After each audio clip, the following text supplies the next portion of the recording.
Howdy, Justin. Long time no see. All right, I want to cut right to the chase here. Buying an electric vehicle is quite expensive. However, the federal government and state governments are trying to make that easier with tax incentives. At the end of last year, at the end of 2021, there was a lot of talk about potentially $12,500 EV tax credits. What's the latest news here in July of 2022? Where do the EV tax credits stand now? Got some bad news for you, Zach. No. I wanted good news. You came to the wrong place this morning. So, the federal EV tax credit looks like it's going to be staying at $7,500 for the foreseeable future and possibly for a very long time because the $12,500 revision looks like it's dead in the water.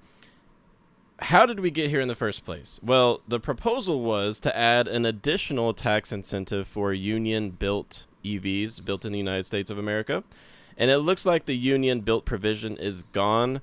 We've had some swing politicians on both sides of the aisle basically saying, yeah, they're not cool with it. So it looks like the best case scenario is going to be just keeping it the way it is at $7,500. It's currently not refundable. However, let's see what our wish list is for the rest of 2022. Those of you thinking about buying an EV later this year, maybe even to 2023, what should be on your tax credit wish list? I've got two things for you. Two things. Let's make this credit refundable because right now, not everyone can benefit from the full tax credit. You have to have $7,500 in tax liability to be able to take full advantage of the credit. If it's refundable, everyone can take advantage of it. Yep. And then the next thing, let's remove the 200,000 sale cap on the EV tax credit. Because right now, 3 out of 4 EV buyers in the United States are choosing Tesla electric vehicles. Tesla no longer qualifies.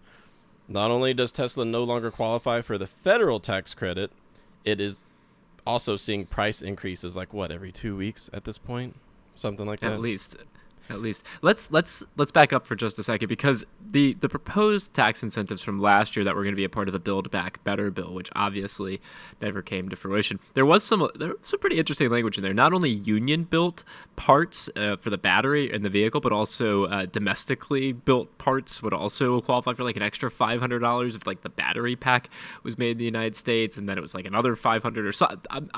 Don't quote me on the numbers and feel free to correct me here, but it was another amount of money if it was union made and in the United States.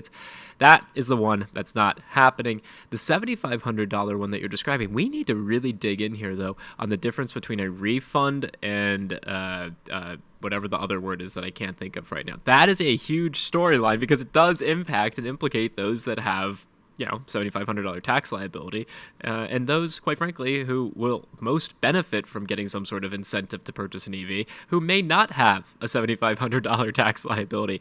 You kind of got to make a lot of money to have a $7,500 tax liability. Yeah, in 2022 and for the past few years, the federal EV tax credit has honestly benefited high-income earners, and high-income earners are not the people who need the most help getting into an electric vehicle. On average, EVs cost $11,000 more than their combustion counterparts.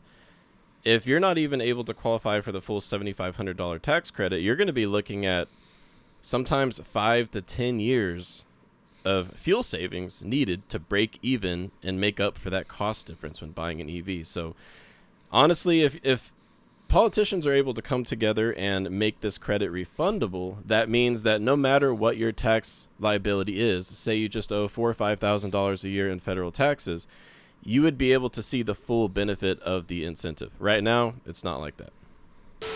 Want to know who the good dealer is in your neighborhood? Go to joinyaa.com and check out our crowdsourced dealer reviews. All of our community members coming together to help one another. And then the 200,000 cap, I don't even know why that's a thing. I guess when the initial tax incentives came out, or maybe you've done some research on that, but 200,000 is this number for whatever reason.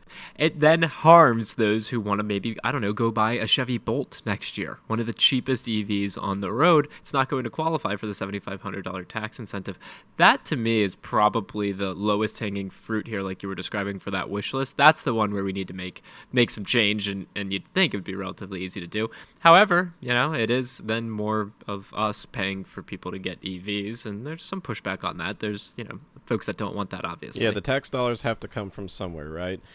Right now, there are 2 automakers that no longer qualify for the federal EV tax credit because they have surpassed the 200,000 sale cap. General Motors, so you're going to be looking at the Chevy Bolt, the upcoming Chevy Equinox EV, Silverado EV, etc. And then, of course, the elephant in the room, Tesla, which is currently selling about 1 million EVs per year, and upward from here. If those are 2 very compelling EV automakers, why are they no longer qualifying for the number 1 incentive in the United States? The argument has been made that it's because, well, the tax incentive worked, it did its job, and over those first 200,000 sales, these automakers got off the ground and got running with their EV production, but we're still not there yet because batteries are expensive. There's supply shortages. I don't know if you've noticed, Zach, but there's a lot of supply shortages in 2022. What's going to happen next? Are we going to see overseas automakers basically taking advantage of the $7,500 tax credit in the United States, where Tesla was just ranked as the most American-made EV automaker? Seriously. Yeah, I saw that. Yeah. Wasn't that like the Model Y? Yeah. Got the like number the one cars.com. most American-made automaker. Are we going to keep the tax credit from the most American-made EVs? That's something that has to be debated and discussed right now.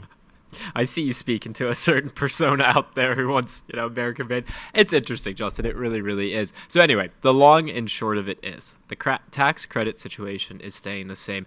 We had some hope. There was definitely hope, especially at the end of last year. There was hope that it was going to be a $5,000 bump. And actually, part of that Build Back Better bill also talked about getting tax incentives out there for used EVs as well and used plug-in hybrids. That doesn't exist right now. So don't expect that to come, is essentially the reality of the situation.